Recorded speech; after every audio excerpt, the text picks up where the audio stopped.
અમદાવાદના ગોતાના રહીશો તંત્રના પાપે પરેશાન છે। દ્રશ્યોમાં દેખાતું પાણી કોઈ સ્વિમિંગ પુલ નથી, પરંતુ ગટરના ગંદા પાણીથી ઉભરાયેલા ખાડા છે।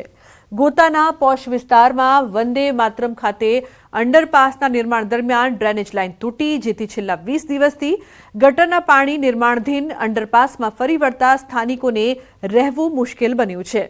ગટરની દુર્ગંધથી સ્થાનિકો મોં પર રૂમાલ બાંધવા મજબૂર બન્યા છે। અનેક લોકો રોગચાળાનો ભોગ બન્યા છે। સ્થાનિકોએ અનેકવાર રજૂઆત કરવા છતાં એએમસી તંત્ર સાંભળવા તૈયાર નથી। અમદાવાદ શહેરના સૌથી પોશ ગણાતા ગોતા વંદે માતરમ રોડની હાલત બેહાલ થઈ છે, તો સાથે એના સ્થાનિક લોકો એટલા પરેશાન છે કે જે ગટરના પાણી છે તે અંડરપાસ જે નિર્માણાધીન છે તેમાં વહી રહ્યા છે। ખાસ કરીને હું આપણે જે દ્રશ્યો બતાવવાનો પ્રયાસ કરીશ કે અમદાવાદ શહેરનું મહાનગરપાલિકાનું કોઈ આ સ્વિમિંગ પુલ નથી, પરંતુ ગટરના ઉભરાતા પાણી છે।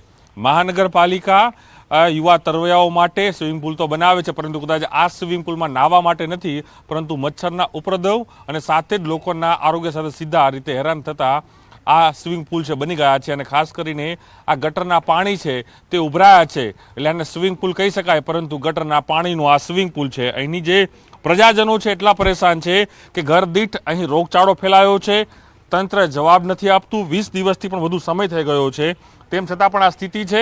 અને સ્થિતિની અંદર લોકો છે એટલા બધા પરેશાન થયા છે કે લોકોને એટલી બધી પરેશાની ભોગવી રહ્યા છે લોકો કે આજે પણ જોઈ શકાય છે કે તમામ લોકો અહીં પોતાના માસ્ક અને જે કહી શકાય કે રૂમાલ બાંધીને ઊભા છે, એ પ્રકારની સ્થિતિ જોવા મળે છે। કેટલા લોકો અહીં બીમાર છે, લોકો કેટલા પરેશાન છે।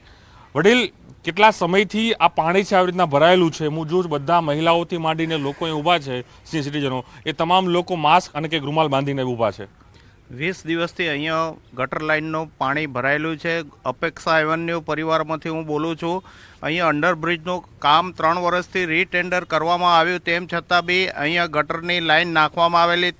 ગટર લાઇન નાખ્યા પછી અહીંયા પાણી ભરાઈ ગયું છે। 20 દિવસથી અહીંયા રોગચાળો ફાટી નીકળ્યો છે। કોઈ તંત્ર અહીંયા આવતું નથી, કોઈ જોવા માટે આવતું નથી, અને લોકો પરેશાનીનો ભોગ બનેલા છે। 12 વર્ષથી આ જ હાલત છે, અને 20 દિવસથી તો બિલકુલ રહેવાતું નથી। બધા બીમાર છે, બધાને તાવ આવે છે।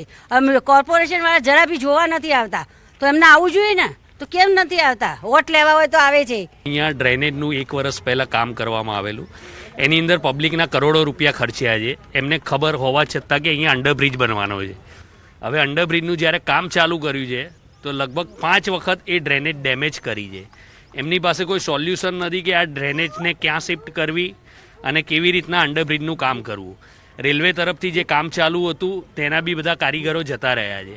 હવે આ પ્રોજેક્ટ એમ કહીએ કે માળીએ ચડી ગયો છે, અને આ ગંદકીના હિસાબે પબ્લિક તદ્દન હેરાન થઈ રહી છે। નગરપાલિકાના અધિકારીઓ દરરોજ સવારે આવી જાય છે, ફોટા પાડે છે અને પછી રવાના થઈ જાય છે। ચમક રાઠોડ સાથે પ્રણવ પટેલ, ન્યૂઝ 18 અમદાવાદ।